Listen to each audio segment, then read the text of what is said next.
गर्मी का मौसम और आम की बात ना हो, ऐसा होता है क्या? नहीं ना। अनुपमा बाजार से 10 किलो दशहरी आम लेकर आती है और अपनी काम वाली से कहती है, अरे शांति सुन, नाश्ते में सबके लिए आम काट देना। ठीक है भाभी। सभी खाने के टेबल पर आते हैं। अनुपमा सबको खाना परोसती है और शांति आम काटती है। तभी विक्रम कहता है, मम्मी तुम्हें पता है ना, मुझे कड़े कड़े आम पसंद है। अब बाजार में जैसे आएंगे वैसे ही लाऊंगी ना मैं बेटा। मैं ये नहीं खाने वाला, हटा लो, मैं चला ऑफिस। विक्रम अपना टिफिन लेकर ऑफिस चला जाता है। इधर अशोक भी धीरे से कहता है, आम तो सच में गीले हैं। अनुपमा को बहुत तेज गुस्सा आता है और वो कहती है, अब तो दोनों बाप बेटों को आम गीला ही लगेगा। इतना दिन यही खा रहे थे, अब क्या हो गया? कोई अलग से कुछ नहीं दे रही थी मैं। अरे ऐसा तो नहीं कहा। अशोक भी डर से दबे पांव ऑफिस चला जाता है। इधर शांति कहती है, गुस्सा मत कीजिए ना, अभी मन नहीं होगा इन लोगों का आम खाने का। हो सकता है ऐसा, रात में खा लेंगी। अरे गुस्सा नहीं करो तो क्या करूं, तुम ही बताओ। इतने सारे आम ले आई थी मैं, अगर नहीं खाया इन लोगों ने तो मैं क्या ही करूंगी, बर्बाद हो जाएगा ना। ऐसे तो हर साल दोनों बाप बेटे आम आम की रट लगाए रहते हैं। अरे कभी कभी हो जाता है भाभी, जाने दीजिए ना। इधर लंच के समय विक्रम के ऑफिस का एक कलीग उससे कहता है, भाई आम के सीजन में तू बस रोटी सब्जी खा रहा है, आम बिना खाने का क्या मजा। अरे वो जल्दी में न रह गया आज, वरना मेरे घर में भी रोज आम आता है। लो, एक मेरी वाइफ ने आज दो आम मुझे दे दिए थे। कलीग अपने टिफिन में से एक आम विक्रम को देता है। उसका आम एकदम कड़ा कड़ा रहता है। विक्रम का मन आम देखकर खुश हो जाता है और वो आम खाते हुए सोचता है, एक आम मम्मी लाती एकदम गीला गीला, और एक ये है कड़ा कड़ा, ऊपर से इतना मीठा जैसे कि मिश्री हो। पूछूं क्या इससे? हाँ, पूछने में बुराई क्या है। विक्रम हिचकिचाते हुए कहता है, भाई कौन सा आम है ये, बहुत मीठा है। लंगड़ा आम है, मेरी बीवी के मायके से आया है। उसके मायके में आम का खेत है ना, एक पेटी भर के आम आए हैं। अच्छा अच्छा।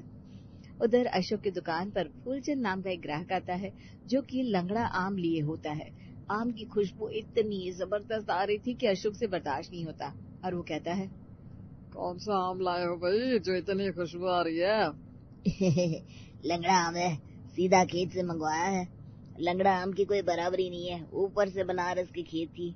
वो तो है, बनारस वैसे भी बहुत अच्छा शहर है। एक बात पूछो अशोक जी, बुरा न मानो तो। अरे पूछिए ना। बेटे की शादी करनी है तो एक लड़की है बनारस की, मेरे भाई के घर के बगल में रहती है। वो यही सब काम करवाता है। खेत से सारे अनाज आ ही जाते हैं तो आदमी क्या ही करेगा। किसी की बेटी की शादी करवाने से बड़ा क्या ही धर्म है। हाँ वो तो है। आपको भी वहाँ के लंगड़े आम खाने का नसीब होगा। अशोक हंसने लगता है। तब तो लड़की देखनी ही पड़ेगी। अशोक और विक्रम रात को घर आते हैं और दोनों के दिमाग में लंगड़ा आम घूमते रहता है। तभी अशोक के फोन में श्वेता का फोटो और बायोडेटा आता है। इधर अनुपमा कहती है, दोनों बाप बेटे आते ही फोन में लग जाते हैं। ये नहीं कि फ्रेश हो जाओ ताकि मैं भी आप दोनों को खाना देकर फ्री हो सकूं। अरे मुझे भी नींद आ रही है, सुबह 5 बजे उठ जाती हूँ, मैं कोई 20 साल की लड़की नहीं हूँ। अरे बाबा, तुम्हारी प्रॉब्लम का सोल्यूशन निकाल रहा हूँ। तुम्हारे बेटे के लिए लड़की देख रहा हूँ ताकि तुम्हें काम ना करना पड़े। अच्छा, मुझे भी दिखाओ। अनुपमा को श्वेता एक ही बार में पसंद आ जाती है। लड़की तो ठीक है, बात आगे चलाओ। अनुपमा खुश हो जाती है और झट से दोनों का खाना लगाती है और साथ में आम देती है। मम्मी, अब से मुझे आम मत दिया करो। मेरे ऑफिस में एक लड़का आम लाता है, वो क्या आम लाता है, ये तो इतने गीले गीले बहुत अजीब लगते हैं मुझे। अब ज्यादा नहीं बोल रहा है तू? गजब बात है, चुपचाप से खा, अब से मैं आम लेकर आने ही नहीं वाली। विक्रम और अशोक खराब मन से खाना खाते हैं। दिन बीतने लगते हैं। अशोक विक्रम और श्वेता का रिश्ता तय कर देता है। जल्दी ही दोनों की शादी हो जाती है।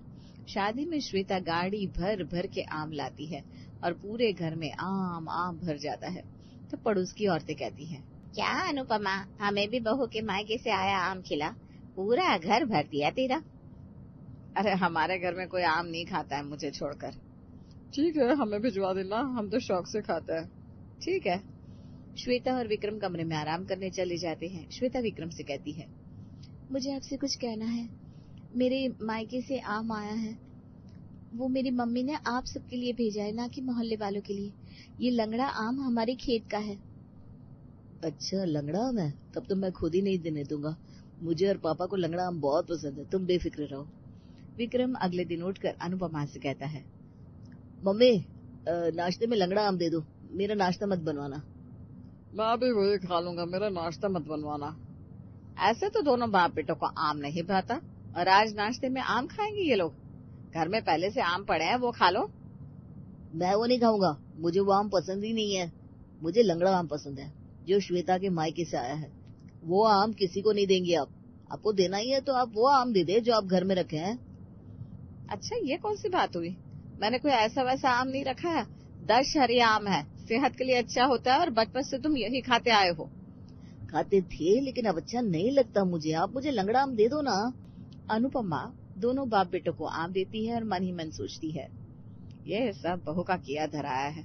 आते ही अपना रंग दिखाने लग गया। आम के जरिए मेरे बेटे को काबू में करना चाहती है, लेकिन मैं ऐसा होने नहीं दूंगी। दशहरी आम तो मैं इन लोगों को खिला कर रहूंगी, चाहे मुझे जो करना पड़े।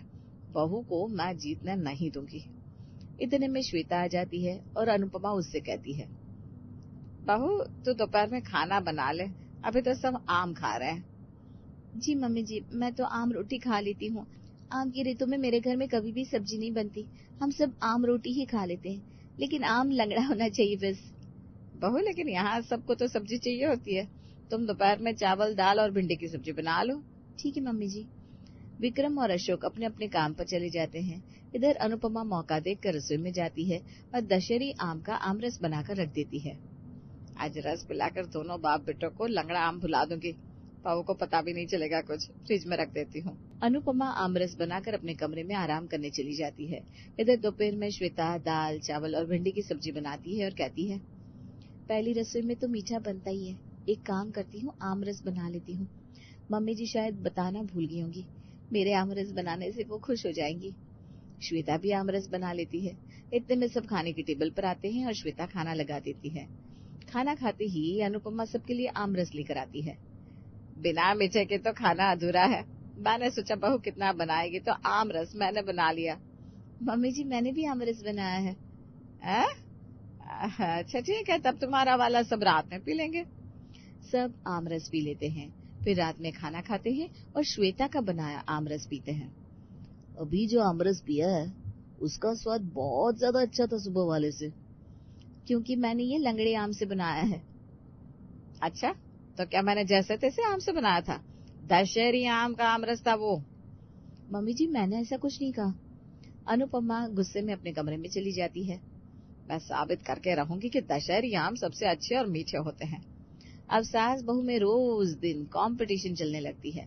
अनुपमा दशहरी आम और श्वेता लंगड़ा आम का कुछ न कुछ बलक बनाती रहती और विक्रम और अशोक को खिलाती रहती। एक रोज श्वेता लंगड़ा आम का आइसक्रीम बनाती है और अनुपमा दशहरी आम का आम पापड़ बनाती है। रात को जैसे ही दोनों बाप बेटे घर आते हैं, श्वेता उन्हें खाना परोसती है। खाना खा लीजिए, आज डेजर्ट में आइसक्रीम है। आइसक्रीम खाने का मेरा तो बहुत मन था। आम पापड़ भी बनाया मैंने, तुझे पसंद है ना? हाँ मम्मी, चलो पहले वही खिला दो। अनुपमा विक्रम को आम पापड़ देती है तो वो कहता है, मम्मी एक नंबर स्वाद है। बेटा ये भी दशहरी आम से ही बने हैं। विक्रम चुप हो जाता है। फिर खाना खाने के बाद श्वेता आइसक्रीम लेकर आती है। अशोक आइसक्रीम खाकर कहता है, कल वाली आइसक्रीम ज्यादा अच्छी थी। कल वाली दशहरी आम की थी जी। अशोक भी विक्रम की तरह चुप हो जाता है। फिर विक्रम कहता है, मम्मी सब अपनी अपनी जगह सही है। लंगड़ा आम काट कर खाने में अच्छा लगता है तो दशहरी आम की आइसक्रीम और आम पापड़, इसलिए कोई किसी से कम नहीं है। अब तुम दोनों जो भी दोगी मैं खा लूंगा बस। अब अनुपमा के घर में रोज दशहरी और लंगड़ा आम की किचकिच होनी बंद हो जाती है।